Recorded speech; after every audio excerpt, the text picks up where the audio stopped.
Hi guys, and welcome to Savage Osborne Gaming. But obviously, I'm not Savage. I'm his wife. And I saw that you guys liked his video about his addiction. Now, I thought I'd give what my problems were. Now, as you know, me and Savage have got a little baby girl. She's my life, my absolutely everything.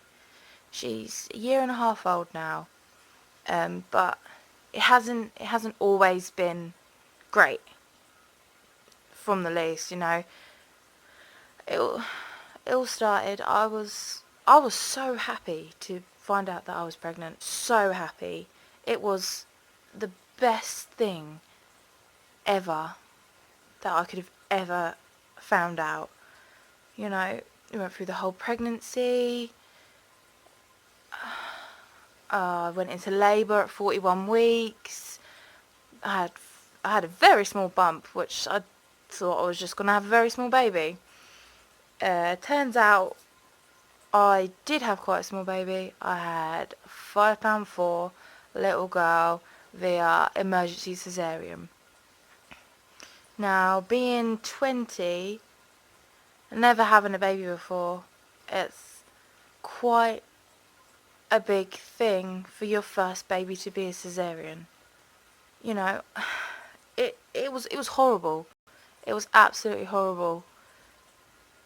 My problem was they couldn't get the epidural in my back, so they put me under general anaesthetic, which also meant that Savage couldn't come in the room with me while I was in labour. Well, while they cut me open. So I'm asleep. They cut this baby out of me. Several hours later I wake up, still in and out of consciousness, and then they plonk this tiny little child on my chest. I was in complete shock. What do I do with this baby? This is now my life. I need to look after it forever. Is that what I do? Is that what I do? She was so tiny, I didn't even have any clothes that fitted her. The lady in the hospital had to go to the premature unit to get tiny little baby clothes for her. And then I was in hospital for 4 or 5 days. They wanted to discharge me after 3, and I made out I was happy with that. And then when the midwife came round, I wasn't happy. I couldn't go home. I needed somebody else there that could make sure they could look after my baby, because I didn't feel that I could. It was just quite hard. I didn't want to break her. It sounded stupid to me at the time, but I understand now, being so little, you don't want to break it. There's this tiny little life sitting in front of you. So I told the midwife I had to stay in for a couple more days, which I did. I stayed in for 1 or 2 more days, and then we went home, and then it started. It went home, and everyone was so excited.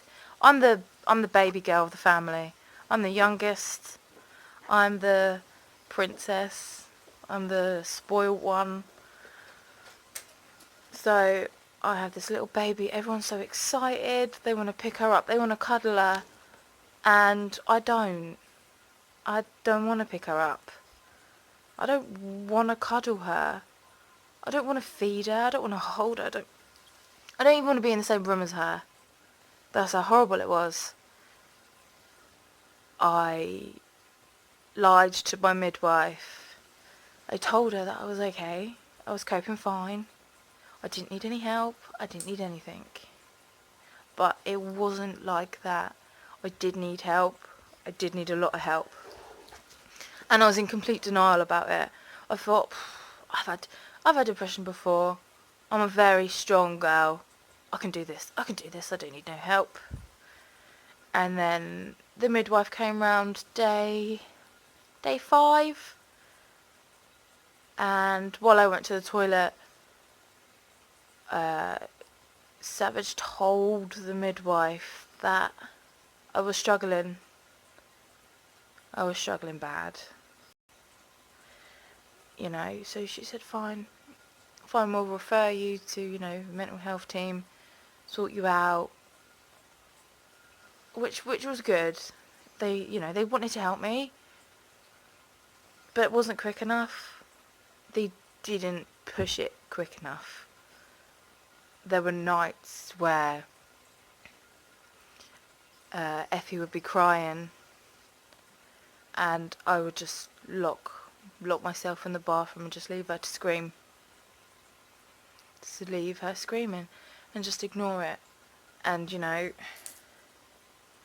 self-harm does come into it, but I'm not going to speak a lot about that at the moment, because that's a bit deep. So, it was hard. When you want to give up because you think someone else can do it better. You really think they do. I mean, she got diagnosed with a milk allergy at about 3 or 4 months old. So for the first 3 or 4 months, there was constant screaming. There was constant screaming, crying. There was no sleep. There was constant doctor's appointments, doctor phone calls to try and get them to understand that my daughter had a milk allergy. And there was blood in her poo every single time. And that was quite hard to push. But we did that. And we got over that. And then, then I got my referral. I got my referral to the mental health team. I went and saw a lovely lady in Worthing. She was nice. I lied again. I lied again and said I didn't need help, even though I know I did. So then she discharged me after one visit. And then when Effie was about 7 or 8 months old, I lost it. I completely lost it. I didn't know what to do anymore.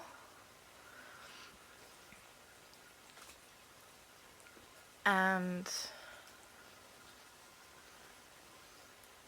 I couldn't cope.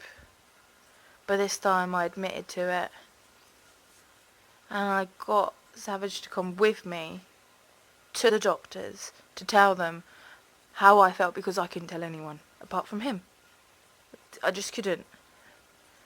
So he came with me and we spoke to the doctors, and he said, no, I don't care what she says, she needs help. She needs help. So I got my help, and it's fantastic. It's brilliant. Absolutely brilliant. I saw a lady from the mental health team every week. She pushed on a lot of touchy subjects. I've got a lot of upsetting things that have happened before. She touched on them. She pushed me forward. She made me happy. She made me realise that not everyone has that attachment to their child when they're born. They don't. When that baby comes out and you look at it and it looks like a potato, you can't tell me there's complete attachment to that child, because there's not. I don't care what any mother says. They can plead to heaven about how much they love that baby that's just come out of them. Don't believe ya. Don't believe you. Anyway, I'm going to wrap this up pretty quick. Mental health team down here are brilliant. Are fantastic. And my little girl is 1.5 now. And there is not a day that goes past where I'm at work where I don't miss her. I miss her every single day that I go to work. It hurts me to leave, and when she's awake in the morning, to leave to work. And I come home and she runs up to me and she cuddles me and I can cuddle her back and know that I mean it. And it's great. You need to admit that you need help. If you need help, get it. Don't be afraid to talk to anybody about it. I generally thought that there was no way that I could be a mum. No way at 20 and I didn't think I could do it at all. And I can, and I have. And I have a beautiful little girl that absolutely adores me. And I can now I can honestly say that I adore her, and I'd be nothing without her. She is now my rock. When I come home from work and that little girl comes up to me, she's like, "Mummy, Mummy, Mummy." That is priceless. So, if you ever need anybody to talk to about it, that you think nobody else has gone through it apart from you, you're wrong. A lot of women have gone through it, and I for one have, and it was hard, but you can do it. You can do it. And I'm here if you want to talk.